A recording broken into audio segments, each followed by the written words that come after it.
Buksan na para natin. Lagay natin ang sili. Charot. Lagay ang sili at haluin natin mga mima. Para may konting sipa. Sipain kayo ng sili.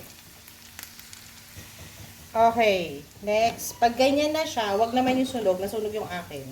Lagyan na natin ng mayonnaise. Kayo. Bahala kayong gano'ng kadami. Sa amin, madami-dami konti yung ano.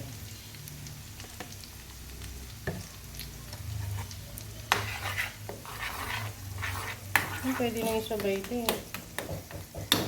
Lagyan na rin natin ng oyster sauce. Pang madalian dahil gutom na ang lahat.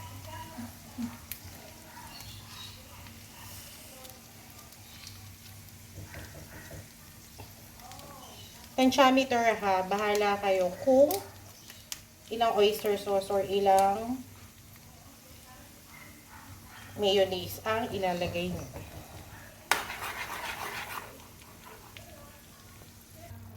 Okay, pag ganyan na siya, lagyan natin ng paminta. Pamintang durog. Parang puso mong dinurog ng jowa mo. Okay, yung asin, optional lang.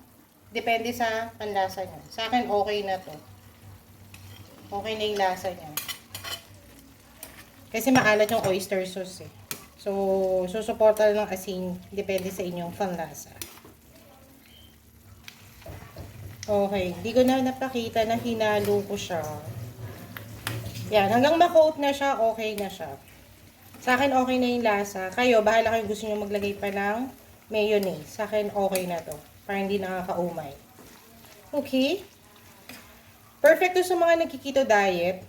Hindi kayo mag-rice, ito na lang gamitin nyo. Ito na lang kainin nyo, nakakabusog. At pwede to sa mga handaan. Tipid na, moraita.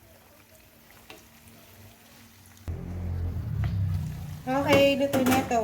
Kain tayo, mga mima. Sobrang gutom. Simpleng ulam recipe na pasok sa budget. Okay?